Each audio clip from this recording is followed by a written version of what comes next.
Hello friends, ಸೋಮವಾರದಲ್ಲಿ ಏನಾಗುತ್ತೆ ಅಂತ ಹೇಳಿ ಒಂದು ವಿಡಿಯೋ ನೋಡೋಣ. ಅದಕ್ಕೂ ಮುಂಚೆ ವಿಡಿಯೋ ಇಷ್ಟ ಆಯಿತು ಅಂದರೆ ಸಬ್ಸ್ಕ್ರೈಬ್ ಮಾಡ್ಕೊಳ್ಳಿ. ಹಾಗೆ ವಿಡಿಯೋಗೊಂದು ತಪ್ಪದೇ ಲೈಕ್ ಕೊಡಿ ಫ್ರೆಂಡ್ಸ್. ಮೊದಲಿಗೆ ಅವನು ಪಾಪ ಬಿಸಾಕ್ಬಿಡ್ತಾನೆ, ಇದನ್ನು ಅವಳಿಗೆ ಇಸ್ಕೊತಾ ಇರಲ್ಲ ಅಂತ ಹೇಳ್ಬಿಟ್ಟು ಆಗ ಅವಳು ಪಟ್ಟ ಅಂತ ಇಟ್ಕೊಂಡ್ಬಿಡ್ತಾಳೆ. ಇದನ್ನು ನಾನು ತೊಗೊಂಡಿದ್ದು ದೇವ್ರ ಮುಂದೆ ಯಾವುದೇ ವಸ್ತು ಕೆಳಗಡೆ ಬೀಳಬಾರ್ದು ಅಂತ ಹೇಳಿ, ಅದು ಈ ಮನೆಗೆ ಒಳ್ಳೇದು ಅಲ್ಲ, ಶ್ರೇಯಸ್ಸು ಅಲ್ಲ, ಅದಕ್ಕೆ ಇಟ್ಕೊಂಡೆ ಅಷ್ಟೇ ಅಂತ ಹೇಳಿ ತೊಗೊಂಡೋಗಿ ದೇವ್ರ ಮುಂದೆ ಇಡ್ತಾಳೆ. ಇವಾಗ ಇದನ್ನೆಲ್ಲ ತೊಗೊಂಡೋಗಿ ದೇವ್ರ ಮುಂದೆ ಇಟ್ಟಿದ್ದು ಯಾಕೆ ಗೌರಿ ಅಂದರೆ, ನಾವು ತಪ್ಪೆಲ್ಲ ಮಾಡಿಬಿಟ್ಟಿದ್ದೀವಿ, ಇನ್ನು ಮುಂದೆ ಈ ಜವಾಬ್ದಾರಿ ತೊಗೋತೀನಿ ಅಂತ ಹೇಳಿ ದೇವ್ರ ತಲೆಗೆ ಹಾಕ್ಬಿಟ್ಯಾ ಅಂತ ಹೇಳಿದಾಗ, ದೇವರು ನಮ್ಮ ಥರ ಮೋಸ ಮಾಡೋ ಯಾಮಾರಿಸೋದಿಲ್ಲ ಅಂತ ಹೇಳಿ ಹೇಳ್ತಾನೆ. ಹೌದೌದು, ಇವರು ಸುಳ್ಳು ನಾಟಕಕ್ಕೆಲ್ಲ ದೇವ್ರು ನೋಡಿ ಅವರು ಕೂಡ ಇಲ್ಲಿಂದ ಓಡೋಗ್ಬಿಡ್ಲಿ ಅಥವಾ ಹೋಗೇ ಬಿಡಲಿ ಅಂತ ಅನಿಸುತ್ತೆ ಅಂತ ಹೇಳಿದಾಗ, ನೋಡಿ ನಾವು ಯಾವುದೂ ತಪ್ಪು ಮಾಡಿಲ್ಲ, ಹಾಗೆ ದೇವರು ನಿಮ್ಮ ಥರ ಮೋಸ ಮಾಡಿ ಜವಾಬ್ದಾರಿನ ಒತ್ಕೊಳ್ದೇ ಇರೋಂತಹ ವ್ಯಕ್ತಿನೂ ಅಲ್ಲ. ಯಾರೇ ಏನೇ ತಪ್ಪು ಮಾಡಿದರೂ ಕೂಡ ತಪ್ಪು ಯಾವುದು ಸರಿ ಯಾವುದು ಅಂತ ಪರಿಶೀಲನೆ ಮಾಡಿ ಯಾರ ಜೊತೆಗಿರಬೇಕು ಯಾರ ಜೊತೆಗಿರಬಾರ್ದು ಅನ್ನೋದನ್ನು ಯೋಚನೆ ಮಾಡ್ತಾನೆ.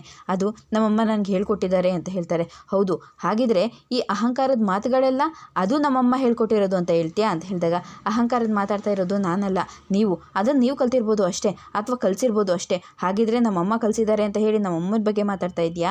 ನೋಡಿ, ನೀವು ನಮ್ಮಮ್ಮನ ಬಗ್ಗೆನೇ ಮಾತಾಡ್ತಾ ಇದ್ದೀರಾ ಅಂತ ಹೇಳಿ ಅವ್ರ ಬಗ್ಗೆನೇ ಮಾತಾಡ್ತಾ ಇದ್ದೀರಾ. ಯಾವುದೇ ಮಕ್ಕಳಿಗಾದರೂ ಕೂಡ ಅವ್ರ ಅಪ್ಪ ಅಮ್ಮನ ಬಗ್ಗೆ ಮಾತಾಡಿದ್ರೆ ಕೋಪ ಬರೋದು ಸಹಜ. ಹಾಗೆ ನಾನು ಏನು ಹೇಳ್ತಾ ಇದ್ರು ಕೂಡ ಇದೆಲ್ಲ ನಮಗೆ ಹೇಳ್ತಾ ಇದ್ದೀವಿ ಅಂತ ಅನ್ಕೋತಾ ಇರೋದು ನಿಮ್ಮ ತಪ್ಪು ಕಲ್ಪನೆ ಅಷ್ಟೇ ಅಂತ ಹೇಳಿ ಹೇಳ್ತಾ ಇರ್ತಾಳೆ. ಹೌದೌದು, ನಿಮ್ಮ ಅಮ್ಮ ಇದನ್ನೆಲ್ಲ ಚೆನ್ನಾಗಿ ಮಾತಾಡೋದೇ ಕಲಿಸ್ಕೊಟ್ಟಿದ್ದಾರೆ ಬಿಡಿ ಅಂತ ಹೇಳಿ ಹೇಳ್ತಾಳೆ. ಅಷ್ಟರಲ್ಲಿ ಅವರಮ್ಮ ಕೂಡ ಈ ಕಡೆ ಮನೆಗೆ ಬರೋದಕ್ಕೆ ಫುಲ್ ರೆಡಿ ಆಗಿಬಿಟ್ಟಿರ್ತಾಳೆ. ನೋಡಿ, ಇನ್ನು ಮುಂದೆ ಏನೇ ತಪ್ಪಾದರೂ ಕೂಡ ಅಷ್ಟೇ, ನಾನು ಮಾತ್ರ ಆ ಮನೆಗೆ ಹೋಗೋದಿಲ್ಲ. ನನ್ನ ಮಗಳು ಪಾಪ ಹೋಗುವಾಗ ಬರೀ ಕಾಲಲ್ಲಿ ಹೋಗಿದ್ದಾಳೆ, ಒಂದು ಜೊತೆ ಬಟ್ಟೆ ಕೂಡ ಇಲ್ಲ. ಅವಳಿಗೆ ಬಟ್ಟೆ ನಾನು ಕೊಡ್ತೀನಿ ರೀ. ಅವ್ರು ಏನಾದರೂ ನನಗೆ ಅವಮಾನ ಮಾಡ್ತು ಅಂತಂದರೆ ಇನ್ನೊಂದ್ಸಲ ನನ್ನ ಕಣ್ಣೆತ್ತು ಕೂಡ ಆ ಮನೆ ಕಡೆ ನೋಡೋದಿಲ್ಲ. ಹಾಗೆ ನನ್ನಿಂದ ತಪ್ಪಾಗಿರೋದಕ್ಕೆ ಅವ್ರು ಏನಾದರೂ ಬೈತಾರೆ ಹೊಡಿತಾರೆ ಅಂತಂದರೆ ಖಂಡಿತವಾಗ್ಲೂ ಹೊಡೆಸ್ಕೊತೀನಿ ರೀ. ನಾನು ಯಾವುದೇ ರೀತಿ ಮುಜುಗರ ಪಟ್ಕೊಳ್ಳೋದಿಲ್ಲ. ಆದರೆ ನನ್ನ ಮಗಳು ಅಲ್ಲಿ ಖುಷಿಯಾಗಿದ್ದಾಳೆ ಅಂತ ಹೇಳಿ ಗೊತ್ತಾದರೆ ಸಾಕು, ಗೊತ್ತಾದ್ಮೇಲೆ ನಾನು ಆ ಕಡೆ ತಿರುಗೂ ಕೂಡ ನೋಡೋದಿಲ್ಲ ಅಂತ ಹೇಳಿ ಹೇಳ್ತಾಳೆ. ಸರಿ ಆಯಿತು ಅಂತ ಹೇಳಿ ಅವರೆಲ್ಲರೂ ಕೂಡ ಸುಮ್ಮನಾಗ್ತಾರೆ. ಅದಾದಮೇಲೆ ಇವಳು ಕೂಡ ಬರ್ತಾಳೆ. ಗೌರಿ ಅಂತ ಹೇಳಿ ಕರೀತಾಳೆ. ಕರೆದಿದ ತಕ್ಷಣ ಅವಳು ಓಡಿ ಬರ್ತಾ ಇರ್ತಾಳೆ. ನಿಂತ್ಕೋ ಗೌರಿ ಅಂತ ಹೇಳಿ ವಿವೇಕ್ ಜೋರಾಗಿ ಕಿರ್ಚ್ಕೋತಾನೆ. ಸಡನ್ನಾಗಿ ನಿಂತ್ಕೊಂಡ್ಬಿಡ್ತಾಳೆ. ಯಾವ ಸಂಬಂಧ ಇದೆ ಅಂತ ಹೇಳಿ, ಅವ್ರು ಯಾರು ಅಂತ ಹೇಳಿ ಹೋಗಿ ಅವ್ರ ಹತ್ರ ನಿಂತ್ಕೊಂಡಿದ್ಯಾ ಅಂತ ಹೇಳಿ ಕೇಳ್ತಾರೆ. ಆಗ ಇಬ್ಬರು ಕೂಡ ದೂರ ನಿಂತ್ಕೊಂಡ್ಬಿಡ್ತಾರೆ. ಏನೋ ಇಷ್ಟು ದಿನ ನಮಗೆ ಮಾಡಿರೋ ಮೋಸ ಸಾಲದು, ಇಷ್ಟು ನಮ್ಮನ್ನೇ ಯಾಮಾರಿಸಿ ನಾಟಕ ಮಾಡಿರೋದು ಸಾಲದು ಅಂತ ಹೇಳಿ ಹೊಸದನ್ನ ಏನಾದರೂ ಶುರು ಮಾಡ್ಕೊಂಡು ಬಂದಿದ್ದೀರಾ?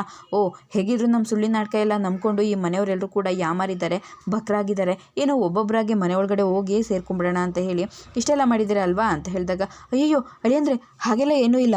ಏನು ಅಳಿಯಂದ್ರೇನಾ? ಯಾರು ಅಳಿಯ ಯಾರಿಗಳಿಯ ಅಂತ ಹೇಳಿದಾಗ, ನೋಡಿ ಇಲ್ಲಿ ತಪ್ಪಾಗಿರೋದು ನನ್ನಿಂದ, ನನ್ನ ಮಗಳಿಂದ ಅಲ್ಲ. ಪಾಪ ನನ್ನ ಮಗಳು ನಮ್ಮ ಮರ್ಯಾದೆ ಉಳಿಸೋದಕ್ಕೋಸ್ಕರ ಇಷ್ಟೆಲ್ಲ ಮಾಡಿದ್ಲು ಅಷ್ಟೇ ಅಂತ ಹೇಳಿದಾಗ, ಹೌದೌದು, ಈ ಥರ ನಾಟಕಗಳನ್ನ ತುಂಬ ಚೆನ್ನಾಗಿ ಹೇಳ್ತೀರಾ. ನಮ್ಮಮ್ಮ ಏನೂ ತಪ್ಪು ಮಾಡಿಲ್ಲ ಅಂತ ಇವಳೇನೂ ತಪ್ಪು ಮಾಡಿಲ್ಲ ಅಂತ ನೀವು ತುಂಬ ಚೆನ್ನಾಗಿ ಡ್ರಾಮಾ ಮಾಡ್ತಾ ಇದ್ದೀರಾ. ಇಷ್ಟು ದಿನ ಯಾಮಾರಿ ಮೋಸ ಹೋಗಿರೋದು ಸಾಕು, ಇನ್ನು ಮುಂದೆ ನಾವು ಯಾಮಾರೋದಿಲ್ಲ. ಮೊದಲು ಇಲ್ಲಿಂದ ಹೊರಟೋಗಿ. ನೋಡಿ, ನಾನು ನಿಮಗೆ ಅಂದ್ಕೊಂಡಿರೋ ಥರ ನಿಜವಾಗ್ಲೂ ಇಲ್ಲಿರೋದಕ್ಕೆ ಬಂದಿಲ್ಲ. ನನ್ನ ಮಗಳು ಬರೋವಾಗ ಒಂದು ಜೊತೆ ಬಟ್ಟೆ ಕೂಡ ತೊಗೊಂಡು ಬಂದಿಲ್ಲ, ಅದಕ್ಕೆ ಅವಳಿಗೆ ಬಟ್ಟೆಗಳನ್ನ ಕೊಟ್ಟೋಗೋಣ ಅಂತ ಬಂದೆ ಅಷ್ಟೇ ಅಂತ ಹೇಳಿದಾಗ, ಹೌದೌದು, ಈಗ ಸುಳ್ಳಿನ ಮುಸ್ಕಾಕೊಂಡು ನಾವು ಮನೆಗೆ ಬಂದಿರೋ ಗಂಟು ಸಾಲದು ಅಂತ ಹೇಳಿ ಈ ಗಂಟನ್ನು ಬೇರೆ ಹೊತ್ಕೊಂಡು ಬಂದಿದ್ದೀರಾ. ಇದರ ಅವಶ್ಯಕತೆ ಇಲ್ಲ. ನಮ್ಮ ಮನೆಯಲ್ಲಿ ವರ್ಷಕ್ಕೊಂದು ಸಲ ಅನ್ನದಾನ ವಸ್ತ್ರದಾನ ಅಂತ ಹೇಳಿ ಮಾಡ್ತಾನೆ ಇರ್ತೀವಿ. ಆವಾಗ ಇವಳಿಗೂ ದಾನಗಳನ್ನ ಕೊಡ್ತೀವಿ, ಸರಿ ಹೋಗುತ್ತೆ ಬಿಡಿ, ನಿಮ್ಮ ಅವಶ್ಯಕತೆ ಇಲ್ಲ ಅಂತ ಹೇಳಿ ಹೇಳ್ತಾ ಇರ್ತಾಳೆ. ಮೊದಲು ಇಲ್ಲಿಂದ ಹೊರಡಿ, ಇಲ್ಲಾಂದರೆ ಪೊಲೀಸಿಗೆ ನಾನು ಫೋನ್ ಮಾಡಬೇಕಾಗುತ್ತೆ. ಹೌದು, ಕರೆಕ್ಟು, ನೀವು ಪೊಲೀಸಿಗೆ ಫೋನ್ ಮಾಡಲೇಬೇಕು, ಮಾಡಿ, ನನಗೂ ಅದೇ ಅಲ್ವಾ ಬೇಕಾಗಿರೋದು ಅಂತ ಹೇಳ್ತಾ ಇರ್ತಾಳೆ. ಆಗ ವಿವೇಕ್, ನೀನು ಸ್ವಲ್ಪ ಸುಮ್ಮನೆ ಇರ್ತೀಯಾ? ಅವರು ಮಾತಾಡೋದನ್ನು ತುಂಬ ಚೆನ್ನಾಗಿ ಕಲಿತಿದ್ದಾರೆ. ಸುಳ್ಳನ್ನ ಸತ್ಯ ತಲೆ ಮೇಲೆ ಹೊಡೆದಂಗೆ ಮಾತಾಡಿದವ್ರಿಗೆ ಹಳೇದೇನಲ್ಲ, ಹೊಸ ಸಿಚುವೇಶನ್ಗೆ ತಕ್ಕಂತೆ ಹೊಸದಾಗಿ ಮಾತಾಡ್ತಾ ಇರ್ತಾರೆ. ಏನ್ರಿ ಇಷ್ಟೆಲ್ಲ ಮೋಸ ಮಾಡಿ ಮತ್ತೆ ಈ ಮನೆ ಕಡೆಗೆ ನೀವು ಬಂದಿರೋದು? ನಾವಿಲ್ಲದೆ ಇರೋ ಸಮಯದಲ್ಲಿ ನೀವು ಮದುವೆಗೆ ಅಂತ ಹೇಳಿ ಕರ್ಕೊಂಡು ಬಂದು ಮಗಳನ್ನೇ ಬದಲಾಯಿಸಿ, ದೊಡ್ಡ ಮಗಳ ಬದಲಿಗೆ ಚಿಕ್ಕ ಮಗಳನ್ನ ಕೊಡಿಸಿ ಮದುವೆ ಮಾಡಿಸಿ ಕಳಿಸಿದ್ದೀರಾ. ಅದು ಅಲ್ಲದೆ ನೀವು ಸುಳ್ಳು, ನಿಮ್ಮ ನಾಟಕ ಸುಳ್ಳು, ನಿಮ್ಮ ಮದುವೆ ಸುಳ್ಳು, ಮನೆ ಸುಳ್ಳು, ಕಾರು ಬಂಗ್ಲೆ ಇಲ್ದು ನಿಮ್ಮ ಮಾತು ಕೂಡ ಸುಳ್ಳು. ಇನ್ನು ಯಾವ ಸುಳ್ಳಿನ ಕಂತೆಗಳನ್ನ ತೊಗೊಂಡು ಬಂದಿದ್ದೀರಾ? ಮೊದಲು ಇಲ್ಲಿಂದ ಹೊರಟೋಗಿ ಅಂತ ಹೇಳಿ ಹೇಳ್ತಾರೆ. ಆಗ ಸರಿತಾ, ಏನು ಮಾತಾಡ್ತಾ ಇದೆಯಾ? ಮನೆಗೆ ಬಂದಿರೋ ಬೀಗರು ಮಗಳನ್ನ ಮನೆ ಕೊಟ್ಟಿದ್ದಾರೆ, ಅವ್ರು ಮೊದಲನೇ ಸಲ ಮನೆಗೆ ಬಂದಾಗ ಈ ರೀತಿನ ಮಾತಾಡೋದು? ಅತ್ತೆ, ನಮ್ಮ ತವ್ರ ಮನೆಯಲ್ಲಿ ನಮಗೆ ತುಂಬಾ ಸಂಸ್ಕಾರನ ಕಲಿಸ್ಕೊಟ್ಟಿದ್ದಾರೆ. ನನ್ನ ಗಂಡನ ಮನೆಯಲ್ಲಿ ಆ ಸಂಸ್ಕಾರ ಇನ್ನೂ ಚೆನ್ನಾಗಿ ಬೆಳೆಯೋ ಥರ ಮಾಡಿದ್ದಾರೆ. ಆದರೆ ಅದಕ್ಕೆಲ್ಲ ನಾನು ಗೌರವ ಕೊಟ್ಟು ಕೂಡ ಇವ್ರನ್ನ ಮಾತ್ರ ಯಾವುದೇ ಕಾರಣಕ್ಕೂ ಕೂಡ ಕ್ಷಮಿಸೋದಿಲ್ಲ. ನನ್ನ ಮಗನ ಬದುಕು ಹಾಳಾಗೋದಕ್ಕೆ ಕಾರಣನೇ ಇವರು. ಇಂಥವ್ರನ್ನ ಮನೆ ಒಳಗಡೆ ಸೇರಿಸ್ಕೊಂಡು ಸತ್ಕಾರ ಮಾಡಬೇಕು ಅಂತ ಅಂದ್ಕೊಂಡಿದ್ದೀರಾ? ಸಾಧ್ಯನೇ ಇಲ್ಲ ಅಂತ ಹೇಳಿ ಹೇಳ್ತಾ ಇರ್ತಾಳೆ. ಆಗ ಯಾಕೆ ಹೀಗೆಲ್ಲ ಮಾತಾಡ್ತಾ ಇದ್ದೀರಾ? ನೋಡಿ ಗೌರಿ, ನೀನೇನು ಮಾತಾಡಬೇಡ, ನೀ ಸುಮ್ಮನೆ ಇರು. ನೋಡಿ, ತಪ್ಪಾಗಿದೆ ನಮ್ಮಿಂದ, ನಾವು ಬೇಕು ಅಂತ ತಪ್ಪು ಮಾಡಿದ್ದಲ್ಲ. ಹೌದೌದು, ನೀವು ಬೇಕು ಅಂತ ತಪ್ಪು ಮಾಡಿದ್ದಲ್ಲ, ಆಸ್ತಿಗೋಸ್ಕರ ತಪ್ಪು ಮಾಡಿದ್ದು ಅಲ್ವಾ. ಆಸ್ತಿ ಅಂದರೆ ಏನು ಅಂತ ನನ್ನ ಮಗಳು ಮದುವೆ ಆದಮೇಲೆ ನನಗೆ ಗೊತ್ತಾಗಿರೋದು. ನನ್ನ ಮಗಳು ದೊಡ್ಡ ಆಸ್ತಿ. ಅವಳು ಎಲ್ಲೋದ್ರೂ ಕೂಡ ಯಾವತ್ತೂ ಯಾರಿಗೂ ಮೋಸ ಆಗಲಿ, ಅನ್ಯಾಯ ಆಗಲಿ, ಅವಮಾನ ಆಗಲಿ ಆಗೋದಕ್ಕೆ ಬಿಡೋದಿಲ್ಲ. ಅವಳು ಎಲ್ಲಿರ್ತಾಳೋ ಆ ಮನೆ ಯಾವಾಗಲೂ ಕೂಡ ನೆಮ್ಮದಿಯಾಗಿರುತ್ತೆ. ಹೌದೌದು, ನಮ್ಮ ಮನೆ ನೆಮ್ಮದಿನ ನಾವು ಕೇಳೋದೇ ಬೇಡ, ಕಣ್ಣಿಂದ ದಿನ ನೋಡ್ತಾನೆ ಇರ್ತೀವಿ ಅಂತ ಹೇಳ್ತಾ ಇರ್ತಾರೆ. ನೋಡಿ, ನಮ್ಮ ಮಗಳು ನೀವು ಅಂದ್ಕೊಂಡಿರೋ ಥರ ಅಲ್ಲ. ಅವಳು ಮದುವೆ ಮಂಟಪದಲ್ಲಿ ನಾನು ಹಸೆಮಣೆ ಮೇಲೆ ಕೂರೋದಿಲ್ಲ ಅಂತ ಹೇಳಿ ಹಠ ಮಾಡಿದ್ಲು.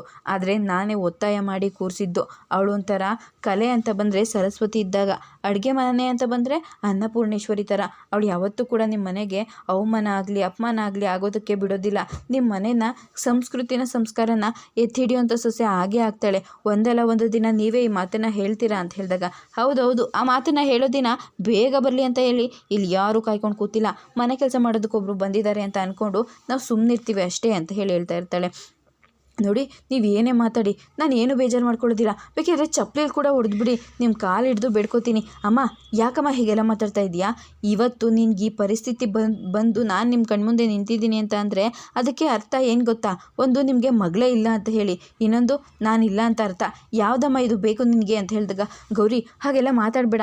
ಮತ್ತಿನ್ನೇನಮ್ಮ, ಅಮ್ಮ ಅಂತಂದರೆ ತನ್ನ ಜೀವನನ ಸವಿಸಿ ತನ್ನ ಮಕ್ಕಳಿಗೋಸ್ಕರ ಹೇಳಿ ಏನು ಬೇಕಿದ್ರೂ ಮಾಡ್ತೀನಿ ಅಂತ ಅನ್ನೋಳು.